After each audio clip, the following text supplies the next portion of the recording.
The envelope arrived on a Monday morning, March 18, 2024. 9:23 a.m. My assistant Rebecca brought it in with my usual stack of partnership proposals, merger inquiries and strategic alliance requests.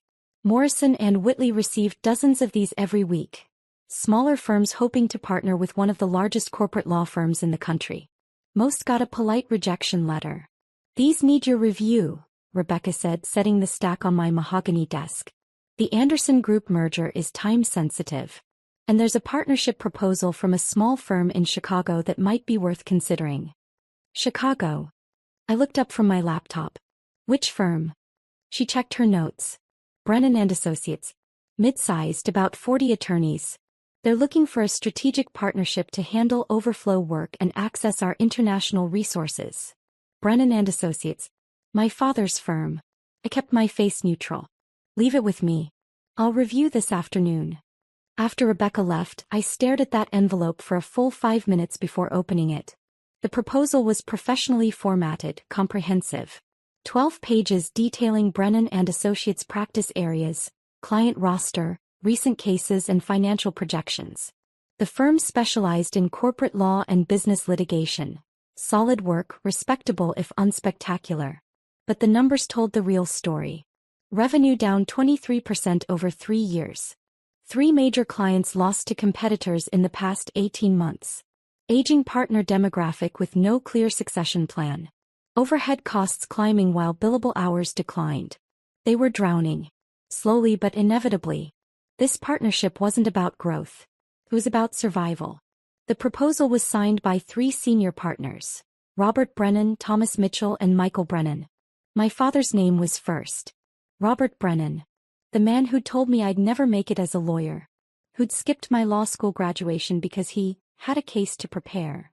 Who'd spent my entire childhood comparing me unfavorably to my older brother Marcus. And now he was coming to me for help. He just didn't know it yet. I picked up my phone and called Rebecca. "The Brennan proposal. Schedule a meeting for tomorrow at 2 p.m. Full presentation. Tell them to bring their senior partners. All of them. All of them."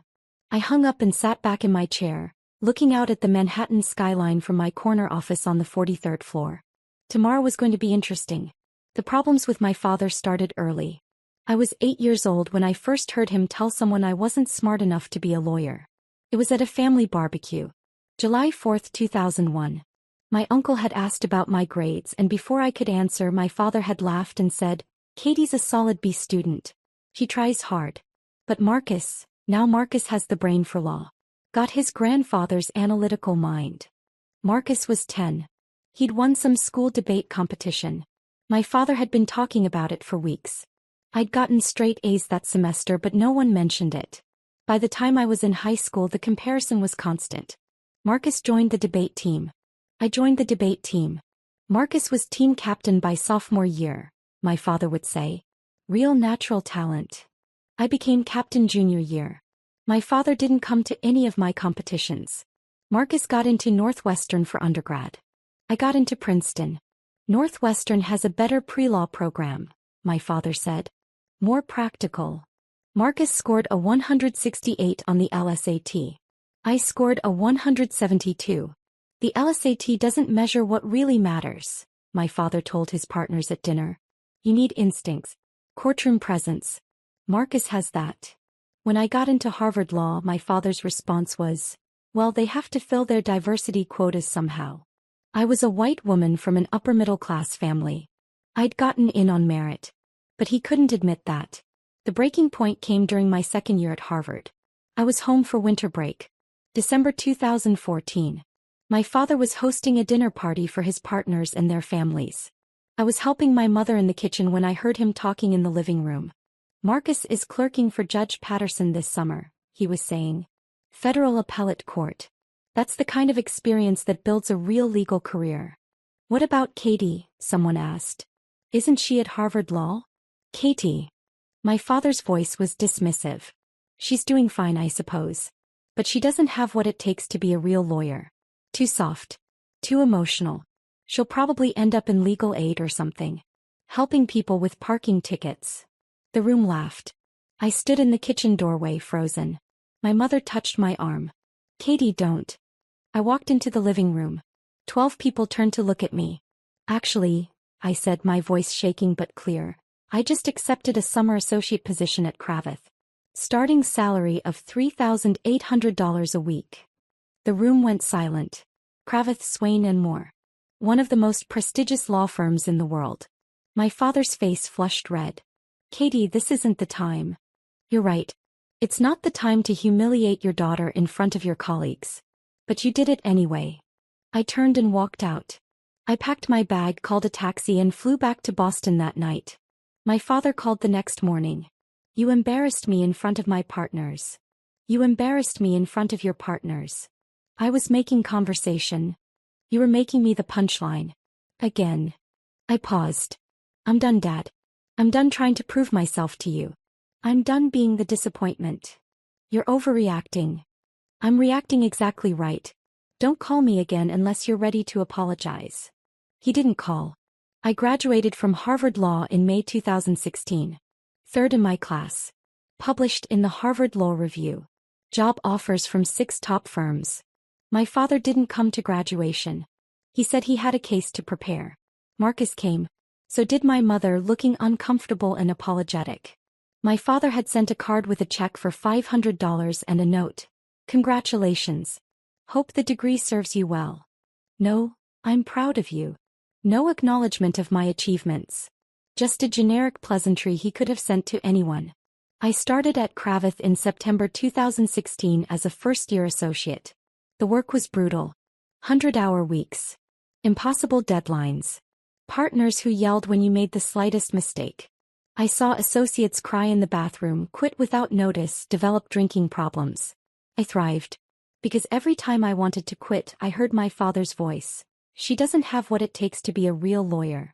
And I worked harder. I made partner at Cravath in 7 years. Faster than average. I specialized in complex corporate litigation, representing Fortune 500 companies in bet the company cases. I won. A lot. In 2021, Morrison & Whitley recruited me as a senior partner. In 2023, at 35 years old, I became the youngest managing partner in the firm's history. Morrison & Whitley had 1,200 attorneys across 12 offices worldwide. We represented 40% of Fortune 100 companies. Our annual revenue was $3.2 billion. And I ran it. My father had no idea. We hadn't spoken in 8 years. My mother called occasionally, updating me on family news I didn't ask for. Marcus made partner at your father's firm, she told me 2 years ago. They're so proud. That's great, Mom. Your father asks about you sometimes. Does he? He saw an article about a case you won. The TechCorp merger litigation. He mentioned you did good work. How generous of him. Katie. I have to go, Mom. I'd built my career without his approval. Without his support. Without his acknowledgement. I didn't need him. But now, staring at his firm's partnership proposal, I realized I had something he needed. And tomorrow he was going to find out. Tuesday afternoon. 1:47 p.m. I was in my office reviewing the Brennan proposal one final time. Rebecca had assembled a full analysis. Financial projections, market positioning, competitive advantages, minimal, and risks, substantial. At 1:55 p.m. Rebecca buzzed me. The Brennan party is here. 3 partners. Should I show them to conference room A? Yes. Offer them coffee. I'll be there in 10 minutes. I'd learned this trick early in my career. Make them wait. Not long enough to be rude, but long enough to establish who holds the power. At 2:07 p.m. I walked into conference room A. 3 men stood up. All in their 60s, wearing suits that were expensive but slightly outdated. Men who'd been successful 20 years ago and were trying to hold on to that success. Robert Brennan. My father. 64 years old, graying hair, the same sharp eyes I remembered. He looked tired. Thomas Mitchell. My father's college roommate and co-founder of the firm. 66, jovial face, already sweating slightly. Michael Brennan. My father's younger brother. 61, quiet, analytical. They looked at me with professional smiles. No recognition. Gentlemen, I said, extending my hand. Catherine Morrison. Managing partner of Morrison & Whitley. Thank you for coming. I used my mother's maiden name professionally. Morrison. Not Brennan. My father shook my hand, his grip firm. Robert Brennan. Senior partner of Brennan and Associates. This is Thomas Mitchell and Michael Brennan. Still no recognition. I'd changed since he'd last seen me. Different hair, professional wardrobe, 8 years older. And he wasn't looking for his daughter. He was looking for a business opportunity. We all sat down. I've reviewed your proposal, I said, opening the folder in front of me. Before we dive in, why don't you tell me about your firm? What makes Brennan and Associates a good fit for Morrison and Whitley? My father launched into his pitch. 40 years of corporate law experience. Solid client relationships. Deep knowledge of the Chicago market. A proven track record. He was good. Confident, professional, persuasive. But I could see the desperation underneath. In the way his hand tightened on his pen when he mentioned recent market challenges. In the slight pause before he gave their revenue numbers. Your financials show a 23% revenue decline over 3 years, I said. What's driving that? Thomas shifted uncomfortably. Market consolidation. Clients moving to larger firms with more resources. That's why we're here, my father interrupted smoothly. We recognize that the legal market has evolved. Clients want global reach, specialized expertise, technological infrastructure. Things that a firm our size can't provide alone. But you can provide them together with us, I said. Exactly. Brennan and Associates brings 40 years of client relationships and Chicago market expertise. Morrison and Whitley brings resources, global reach and prestige. Together we'd be formidable. I made a note. You've lost 3 major clients in 18 months. Why should we believe the remaining clients will stay through a partnership transition? My father's jaw tightened slightly. Those clients left due to industry consolidation, not service issues. One of them left for Miller & Cross, I said, referencing my briefing materials. A firm smaller than yours. That's not consolidation. That's competition. Silence. Ms. Morrison, Michael spoke up, his voice calm. You're right. We've faced challenges. But we've also survived for 40 years in a competitive market. Our client relationships are strong. Our legal work is excellent. We're not here because we're failing. We're here because we're smart enough to evolve. Better answer. More honest. Tell me about your succession plan, I said. Your senior partners are all over 60. Who's the next generation of leadership? Another uncomfortable pause. We have several strong associates, Thomas said. Marcus Brennan, Robert's son, just made partner. He's 36, excellent trial lawyer. One new partner isn't a succession plan, I said. What happens when the 3 of you retire? That's part of why we're seeking a partnership, my father said. Access to Morrison and Whitley's resources would help us recruit and retain top talent. Young lawyers want to work for firms with global reach. I sat back. Let me be direct. Your proposal asks for access to our client base, our resources, our brand. In exchange, you offer client relationships that are shrinking and expertise that we already have in-house. Why would we agree to that? The temperature in the room dropped 10 degrees. Because, my father said, his voice tight, we're offering you the Chicago market. 40 years of relationships with every major corporation in the region. You can't buy that kind of institutional knowledge. We can hire it, I said. We could recruit half your associates tomorrow and get the same knowledge for less. I was being harsh. More harsh than I needed to be. But I wanted him to feel what I'd felt for years. Inadequate. Not good enough. Ms. Morrison, Thomas said, perhaps we got off on the wrong foot. We have deep respect for Morrison and Whitley. We're not here to demand anything. We're here to explore whether there's mutual benefit. Then let me ask you this, I said. What happens if we say no? What's your plan B? No one answered. Because from where I'm sitting, I continued, you don't have one. You're losing clients. Your revenue is declining. Your partners are aging out. Without this partnership, you're looking at a slow decline into irrelevance. My father's face was red now. That's a rather harsh assessment. It's an accurate assessment. Your proposal's financial projections are overly optimistic. Your client retention assumptions are unrealistic. And your value proposition to us is minimal. I closed the folder. Gentlemen, I appreciate you coming in. But I don't see a fit here. Wait, my father said sharply. You're rejecting us? Just like that. Unless you have something else to add. We have 40 years of excellence. His voice was rising. We've built one of the most respected firms in Chicago. We've represented Fortune 500 companies, won major cases, trained dozens of successful lawyers.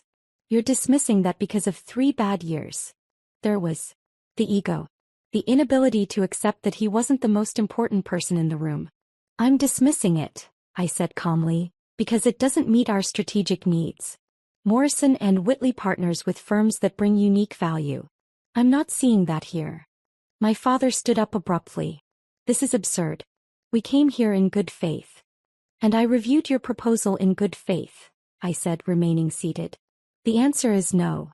You're making a mistake. I rarely make mistakes, Mr. Brennan. He stared at me, his face flushed with anger and humiliation. And something else. Something in his eyes. A flicker of Katie. My mother's maiden name. Morrison. But I had my father's eyes. And now in his anger he finally saw it. Katie? He repeated, his voice uncertain. I stood up slowly. Hello, Dad. The color drained from his face. Thomas looked between us, confused. You two know each other? Robert is my father, I said. Though we haven't spoken in 8 years. Michael sat back heavily. Oh my God. You're Catherine Morrison? My father's voice was barely a whisper. You've been Catherine Morrison this whole time? I use my mother's maiden name professionally. Has been my legal name for 7 years. But you're the managing partner of Morrison and Whitley? For 18 months now. Before that I was a senior partner at Kravitz. But you wouldn't know that. You haven't asked about my career since I graduated from Harvard Law. Which you didn't attend, by the way. Thomas stood up. Robert, you said you had 2 children. A son who's a lawyer and a daughter who... He stopped, clearly remembering what my father had told him about me. Who what? I asked. Who works in legal aid? Who handles parking tickets? Who doesn't have what it takes to be a real lawyer? My father looked like he might be sick. Ms. Morrison, Michael said carefully, perhaps we should reschedule this meeting. There's nothing to reschedule, I said. The answer is still no. Katie, please, my father started. It's Catherine. Or Ms. Morrison. We're not on first-name basis. This isn't about our personal relationship. Isn't it? I looked at him directly. You spent my entire life telling me I wasn't good enough. That I didn't have what it takes. That my brother was the real lawyer. You skipped my law school graduation. You haven't called in 8 years. And now you show up at my firm needing my help and you expect what? Professionalism? Objectivity. I expect you to separate business from personal feelings. Like you did. My voice was sharp. Was it business or personal when you told your partners I'd end up in legal aid? When you said I was too soft to be a real lawyer? When you skipped the biggest day of my academic career? Silence. This is exactly the problem, I continued. You never saw me as a lawyer. You saw me as your disappointing daughter. And now you need me, professionally, and you can't handle it. I was wrong, he said quietly. What? I was wrong. About you. About your capabilities. About everything. I waited. Katie, Catherine, you've built an extraordinary career. Managing partner at 35. At one of the most prestigious firms in the world. I didn't know. I should have known, should have stayed in touch, should have. He stopped. I'm sorry. 8 years of waiting for an apology. And now it came like this. In a conference room in front of witnesses because he needed something from me. Your apology is noted, I said. But it doesn't change my business decision. Brennan and Associates doesn't fit our strategic needs. Please. My father's voice cracked. The firm is my life's work. 40 years. If we don't partner with someone, we won't survive. Then maybe you should have thought about succession planning earlier. Or client retention. Or any of the other strategic issues that are now threatening your firm's existence. You're going to let us fail? Just to punish me. I'm going to let you fail because your proposal doesn't make business sense. The fact that you're my father is irrelevant. Is it? He looked at me. Or are you enjoying this? Seeing me beg? That hit harder than it should have. This meeting is over, I said. Rebecca will show you out. I walked toward the door. Catherine, wait. I paused but didn't turn around. You're right, my father said. About all of it. I compared you to Marcus. I dismissed your achievements. I wasn't there when you needed me. His voice was heavy. I was a terrible father. And now I'm reaping what I sowed. I turned around slowly. He looked older suddenly. Defeated. I don't expect you to forgive me, he continued. I don't even expect you to help me. But I need you to know, I'm proud of you. Seeing what you've built, what you've accomplished without any help from me, I'm proud. And I'm sorry it took losing everything to say it. Thomas and Michael were staring at the floor, clearly wishing they were anywhere else. I'll review the proposal again, I heard myself say. My father looked up sharply. What? I'll review it again. Give me 1 week. If I can find a way to make it work, on terms that benefit Morrison and Whitley, I'll consider a modified partnership. Catherine, don't thank me yet. This is business, not forgiveness. If I do this, it's because I found a legitimate business case. Not because of our relationship. I understand. And Dad. I looked at him directly. If we partner, you'll be reporting to me. Your firm will operate under Morrison and Whitley's management. You'll follow our protocols, our standards, our decisions. If you can't handle that, if you can't handle your daughter being your boss, then walk away now. He swallowed hard. I can handle it. We'll see. I walked out of the conference room and went straight to my office, closing the door behind me. My hands were shaking. Rebecca buzzed me 5 minutes later. The Brennan party has left. Are you okay? I'm fine. Hold my calls for an hour. I sat at my desk, staring out at the Manhattan skyline, trying to process what had just happened. My father had apologized. After 8 years of silence, he'd apologized. And I'd agreed to reconsider his proposal. Was I being weak? Letting family cloud my judgment? Or was I being strong? Separating the business decision from the personal hurt? I pulled up the Brennan proposal again and started reading with fresh eyes. Over the next week, I had my team do a deep dive into Brennan and Associates. The findings were mixed. The bad: revenue declining, client base shrinking, aging partnership, no succession plan. The good: their remaining clients were fiercely loyal. Their legal work was solid. Their Chicago market knowledge was genuine. And their overhead was low, they operated lean. More importantly, I saw something my initial review had missed. Opportunity. If Morrison and Whitley acquired Brennan and Associates outright, not a partnership but an acquisition, we could absorb their clients, their expertise, and their Chicago market position. We could bring in their best associates, retire the senior partners gradually, and build a true Chicago presence. The Brennan name had equity in the market. We could keep it as a subsidiary. Brennan and Associates, a Morrison and Whitley company. It would cost us less than starting from scratch. And it would eliminate a potential competitor. I drafted a counter-proposal. Not a partnership, an acquisition. Morrison and Whitley would buy Brennan and Associates for $15 million. The 3 senior partners would stay on for 2 years in advisory roles, then transition to of counsel positions. Their associates would be offered positions at Morrison and Whitley. It was a fair offer. More than fair considering their financial situation. But it meant my father would lose control of the firm he'd built. I called him on Friday afternoon. Robert Brennan, he answered. It's Catherine. Boss. Catherine. I've been hoping you'd call. I've reviewed your proposal again. I have a counteroffer. I'm listening. Not on the phone. Can you come to New York tomorrow? Just you, not the other partners. Tomorrow is Saturday. I'm aware. Can you come or not? I'll be there. He arrived at my office at 10 a.m. Saturday morning. I was already there, having spent the night working on the final details. He looked nervous, which was a first. Coffee? I offered. Please. We sat in my office, not the conference room. This conversation needed to be different. I have a proposal, I said, sliding a folder across the desk. But it's not what you asked for. He opened it and started reading. I watched his face change as he processed it. Confusion. Understanding. But you want to buy us, he said finally. Yes. For $15 million.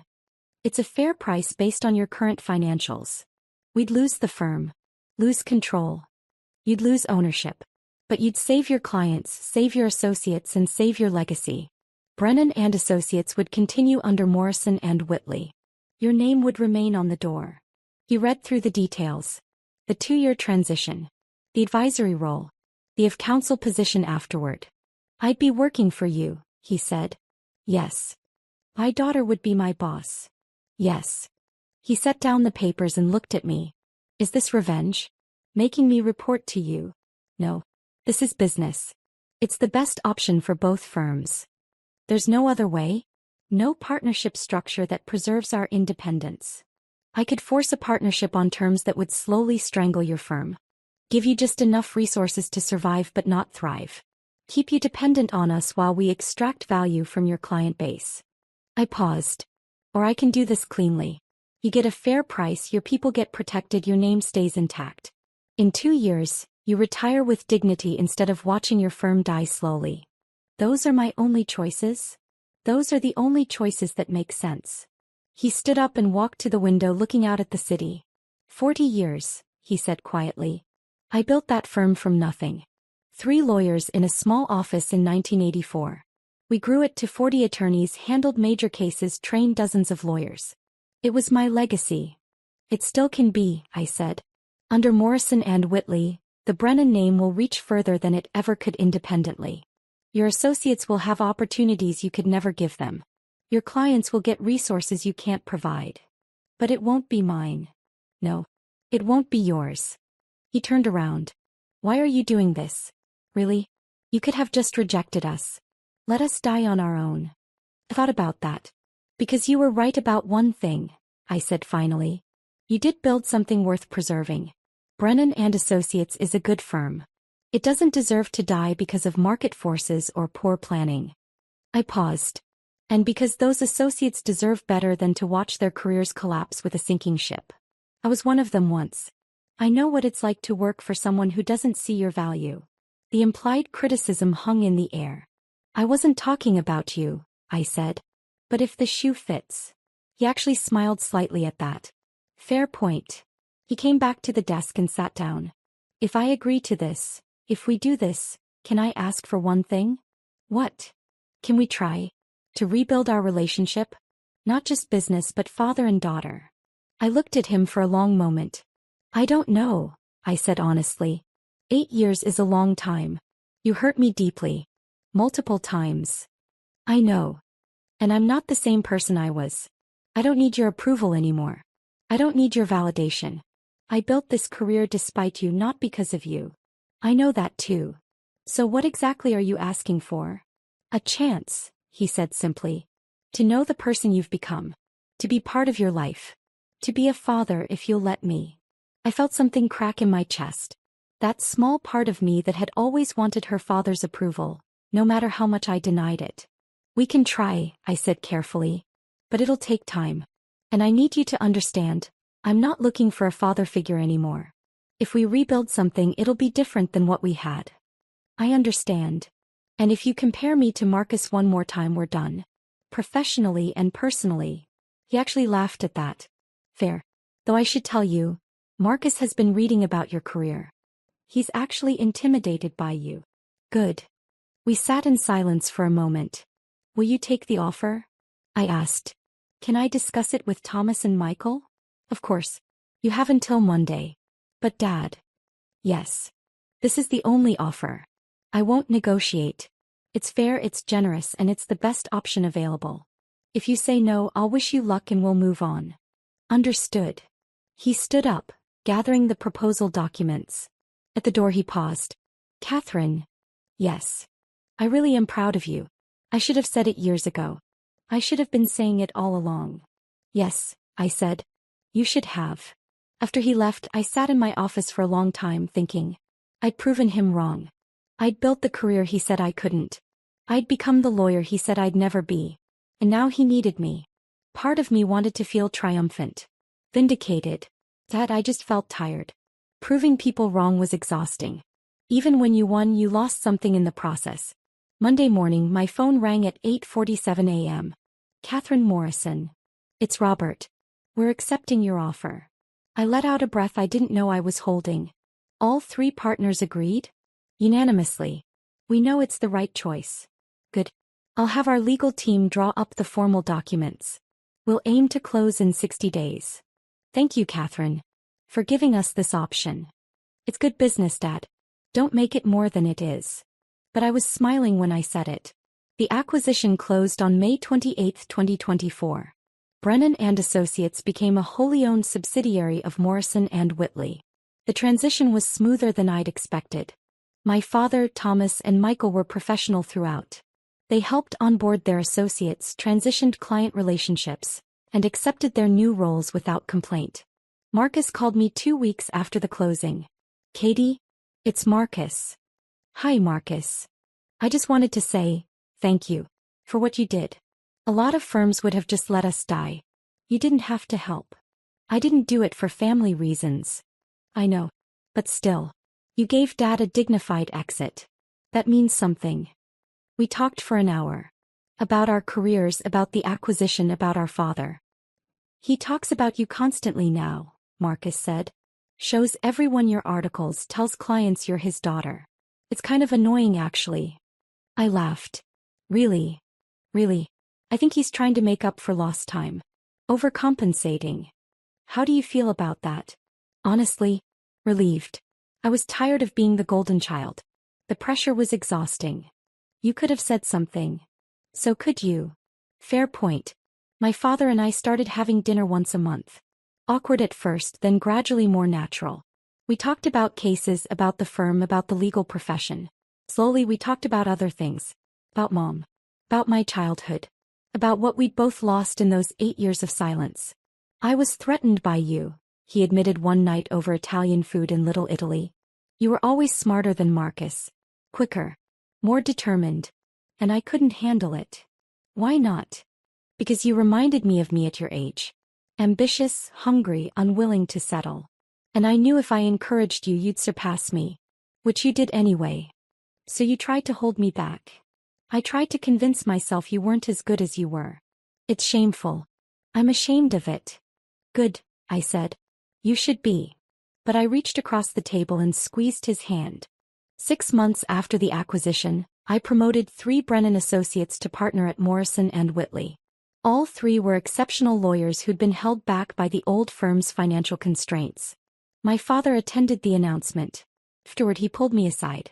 Those 3, they would have left if you hadn't acquired us. We'd have lost them. I know. You saved their careers. I gave them opportunities they'd earned. He smiled. You're a better managing partner than I ever was. Yeah, I said. I am. We both laughed. A year after the acquisition, my father officially retired. We threw him a party at the office. 200 people, partners and associates from both firms. I gave a speech. Robert Brennan built Brennan and Associates from nothing 40 years ago. He created opportunities for dozens of lawyers, served clients with distinction, and contributed significantly to the Chicago legal community. I paused. He also happens to be my father. Which made this acquisition complicated in ways most mergers aren't. The room laughed. But I want to say this publicly. Dad, you taught me more than you know. You taught me resilience by making me develop it on my own. You taught me determination by giving me something to prove. You taught me the value of success by withholding your approval until I no longer needed it. I looked at him directly. You weren't always the father I needed. But you inadvertently gave me the skills to become the lawyer I wanted to be. So thank you. For the lessons you meant to teach and the ones you didn't. He was crying. So was I. After the party we stood on the balcony of my office, looking out at the Manhattan skyline. I'm sorry, he said. For the 100th time I'm sorry. I know. Are we okay? Really? I thought about that. About the 8-year-old girl who wanted her father's approval. About the 27-year-old who graduated from Harvard Law alone. About the 35-year-old managing partner who'd proven everyone wrong. We're getting there, I said. It's not perfect. Might never be perfect. But we're getting there. That's enough for me. We stood in comfortable silence. Katie, he said quietly, using the nickname I'd forbidden. I didn't correct him. I know I don't get to be proud now. I didn't earn that right. But I want you to know, if I had supported you from the beginning, if I had been the father you deserved, I don't think you'd be standing here right now. What do you mean? You became this successful partly because you had something to prove. Because you had to be twice as good to get half the recognition. He paused. If I'd been supportive, maybe you'd have been comfortable. Settled. Good but not great. So you're taking credit for my success? He laughed. God no. Your success is entirely yours. I'm just saying, sometimes the obstacles make us stronger. Even when those obstacles are our own fathers. I thought about that. Maybe, I said.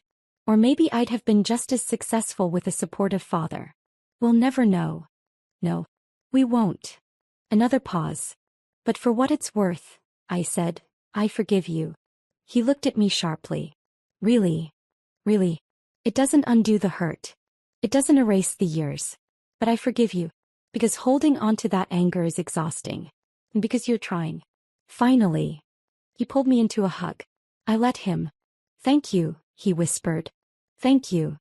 We stood there on that balcony, managing partner and retired senior partner, daughter and father, while the sun set over Manhattan. I'd proven him wrong. I'd become the lawyer he said I'd never be.